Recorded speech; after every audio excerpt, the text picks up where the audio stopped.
Let's talk about everybody's favorite topic on this one: rejection.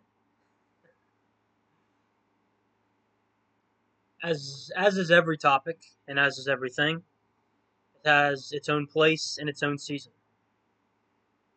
And rejection is quite the fickle beast, if I should say so myself.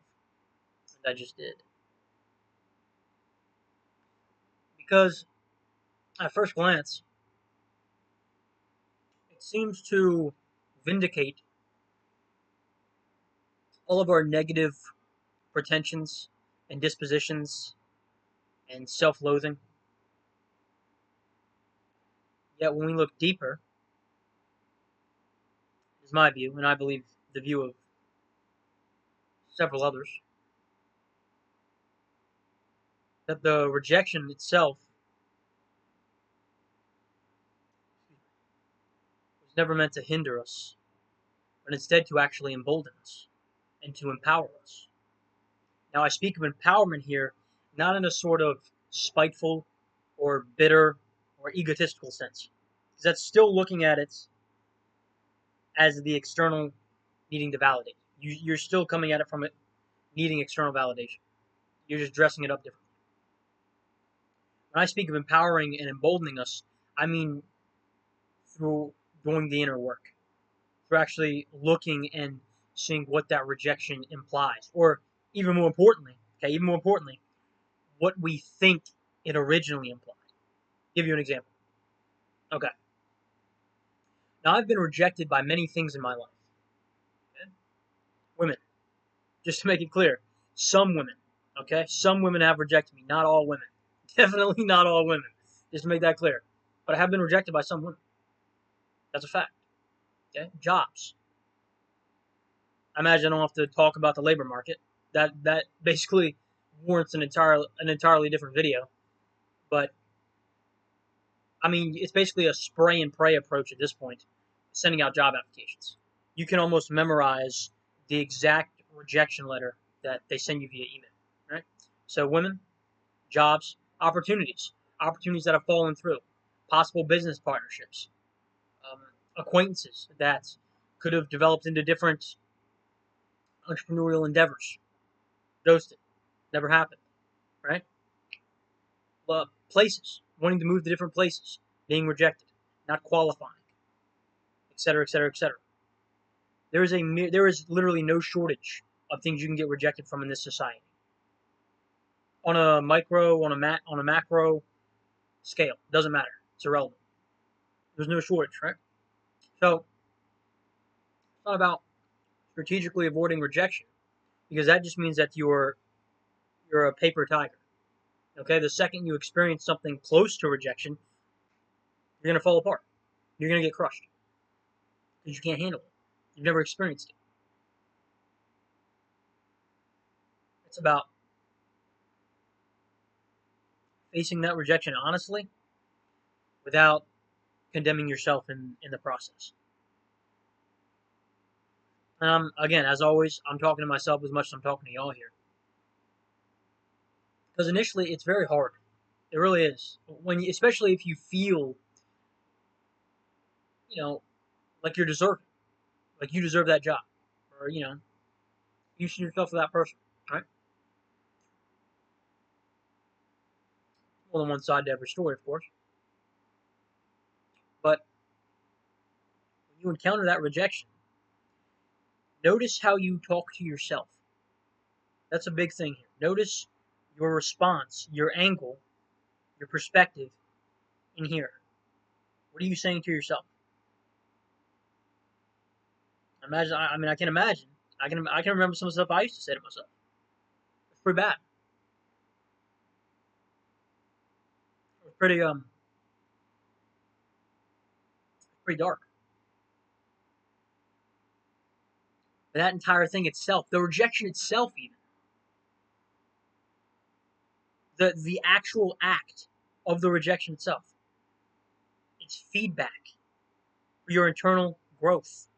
It's feedback for your own understanding of where you are at this present moment, right here, right now, and what we know as time. What is your response to it? For me, I thought I needed that. I thought I needed the external to validate me. So my response to the rejection was not a good one. Right? I'll get very down on myself. I didn't understand what was wrong with me.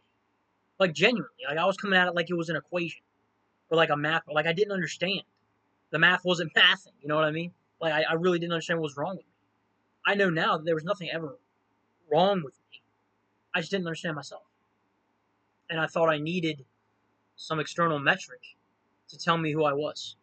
That's not how that works. You know who you are, and it's reflected. But you have to know who you are first. Otherwise, you just, like, again, you're just a feather in the wind. Blowing this way, blowing that way, blowing this way, blowing that way. Again, to use another example, another illustration, so to speak. What did Christ say? A wise man, he who hears my teachings and implements them in his own life. That's not just in terms of acts, as the church may have you think. That's internal. That's believing on Jesus Christ, not just worshiping Jesus Christ and singing the songs and praising the King of Kings. I'm not trying to be disrespectful. I'm really not. But I just really want to reiterate the point here because I believe it's widely misinterpreted.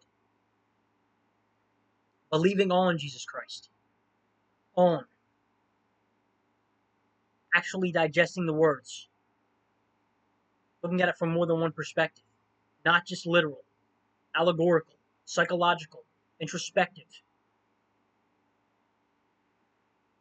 What does it say for you? What does it say for your mind right here, right now? That's not an easy thing to do.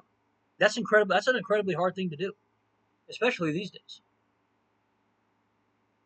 These days, if you dare to go against whatever grain society's operating off of, then you're labeled weird or strange or whatever other name they want to ascribe to you. Right? Such is the cost for being sovereign. Such is the cost for discovering your own individuality and daring to walk that path. Everything has a price. Everything has a price. However, brothers and sisters, I would be remiss if I advocated for you all to give into despair. Not at all. Not at all. Rejection is not there to provoke us to despair or to depression or to hate ourselves. Rejection is there to show us what we are made of. Here, to show us what we really value. Because I can say that I want X, Y, and Z. And I can look at it out there. I can perceive that that's in vogue. That's trendy, right? That's popular. So if everybody else has it, it makes sense that I should have it. But when everything's quiet, when we really get down to it, what does that do for me? What does that do for my own soul? What does that do to my soul? Is that really what I want? Is that genuinely, from the bottom of my heart of hearts, in the deepest chambers of my heart, is that what I actually desire? Ask yourself that. Candidly. No judgment. And just see what comes up. Write it down. That's a good one. Always advocate for that. Don't show it to anybody. You don't have to do that. I can just write it down like it's for your eyes only. And you're the only one that's ever going to read it. You can write whatever you want. You can just let it flow straight off the dome. Straight off the dome, like you're in the studio, right? You're just writing. You're mixing the beats, right? You're producing, you're writing, you're creating. Boom, you got it all. You're doing it all. Nobody has to see it.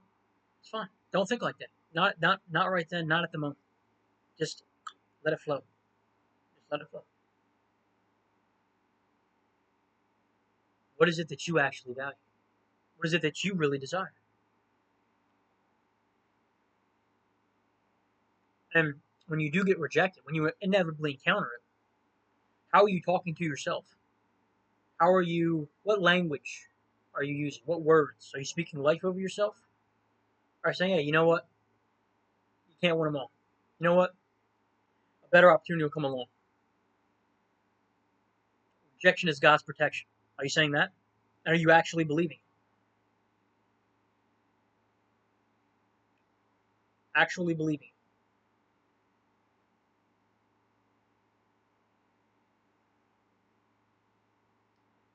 Be very, like I was saying earlier, very easy to let that rejection be the final verdict.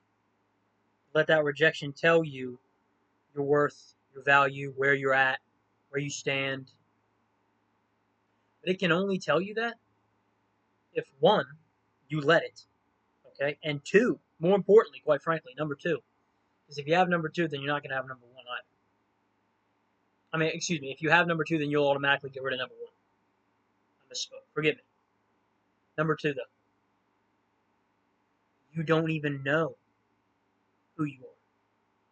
In which case, you've just given the authority of that self knowledge, that self understanding, to an external power. That external power has taken that from you actively and willingly, okay, and given you a verdict because you didn't understand it. You didn't want to process it yourself. I had given that away for so much of my life because I didn't want to process it myself. I didn't want to face that pain. I didn't think I could handle it. Right? I thought I was I don't know if weak's the word. I just thought I didn't have that capability. I didn't want to have that capability. I was so battered and just thrown around by the whims and the winds of life that I was tired, man. I was tired. I don't want to get battered anymore. I didn't want to face the storm anymore. I didn't realize at the time that I could get to a point where I was in the eye of that storm, where I was the eye of that storm. It was raging around me, inside my sanctuary. All was quiet, all was calm, because I dared to finally look at it, to finally face it. Amidst all the fear, all the uncertainty, all the doubt, despite it even, because of it, all the rejection, all the times I wondered why I wasn't enough, the times I thought I deserved better, because I did deserve better. All of it, only served to allow me to get into my own inner sanctuary and observe the storm raging around. Such a level of equanimity. I, even while I'm doing it, can only be grateful because of it. Can only be grateful because of it.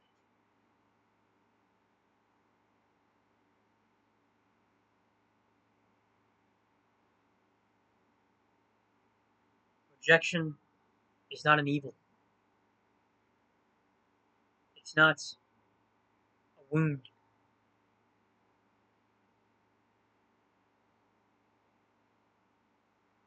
And it's definitely not a verdict. But it is feedback. Constructive. It's data. Information. It's useful to actually observe and to look at outwardly and inwardly. Because nobody's going to do that for you. You could have a million different people lining up to tell you a million different things, all of which include who you should or shouldn't be. But only you actually know Genuinely, without a doubt. I'm talking what looks to be insane levels of delusional self-belief. Only you are capable of possessing that. Only you are capable of wielding that. Nobody else can do that for you. Even if they wanted to, they couldn't do it for you. And even if you wanted to, you couldn't do it for them. God has given us the power to do it for ourselves. And then we reflect our own power outward. Other people can see that, whether they know it or not. And a lot of them are drawn toward it. And a lot of them maybe are threatened by it. But that's their reaction. That's their feedback to process. It goes both ways all the time. Both ways. The one who's rejected, the one who's doing the rejection. The rejecting, so to speak. It goes both ways.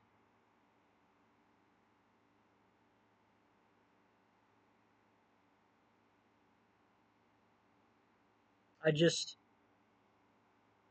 want to make it clear. Above all, do not get down on yourself when you encounter this rejection. As somebody who used to be the poster child for just that, so much pain, so much angst and darkness, because I didn't know who I was, because I didn't believe I deserved the things that I know I do now, that I 100% know.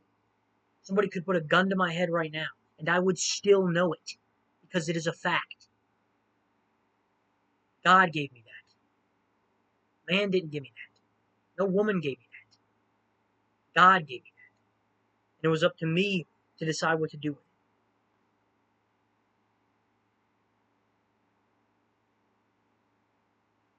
It's up to each of you, brothers and sisters, to decide what to do with that. Speak life over yourself.